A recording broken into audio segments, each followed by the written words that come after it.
In today's video, I'm going to teach you how to create a Zoho Mail account. Whether you're new to email services or just looking to explore what Zoho Mail has to offer, we'll guide you through the entire process step by step, ensuring that you have a smooth and hassle-free experience from start to finish. To begin, open up your preferred web browser and navigate to https://www.zoho.com mail. This website is your starting point for accessing all the features and benefits Zoho Mail has to offer. Once you're on Zoho's homepage, you'll notice several options. Take a moment to explore them, and then go ahead and click on either business email or personal email, depending on your needs. If you're setting up email for an organization, business email might be the best fit. For individual users, personal email is ideal. After selecting the type of email you're interested in, you'll be prompted to enter your personal details. Start by typing in your full name. Remember, using your real name can help present a professional image, especially if you're planning to use this account for business purposes. Next, it's time to provide an email address or a phone number. This is an important step as it will be used for confirmation and security purposes.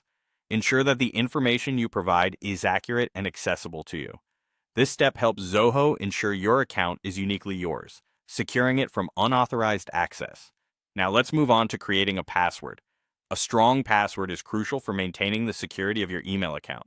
Consider using a mix of uppercase and lowercase letters, numbers, and special characters to create a robust password. Write it down or use a trusted password manager to keep track of it because you'll need it every time you log in. Once you've got your name, contact information, and password filled out, you'll see an option asking you to agree to the terms of service. Make sure you read through these terms if you haven't already so you're aware of Zoho's policies. When you're ready, check the box to confirm your agreement. The next step is clicking on Sign Up for Free. This click is your gateway to a new email service that provides a wide array of tools to enhance your email experience. If you prefer, you can also choose to sign in using Google, Facebook, LinkedIn, or even X for a quicker setup process. And there you have it. You've successfully created a Zoho Mail account. Your new account is equipped with all the essentials to help you manage your emails efficiently and effectively. Remember, you can explore additional Zoho Mail features and settings to tailor the platform to your liking. Enjoy your new email experience and don't hesitate to explore the various functionalities Zoho Mail can offer. Thank you for joining me on this journey today. Happy emailing!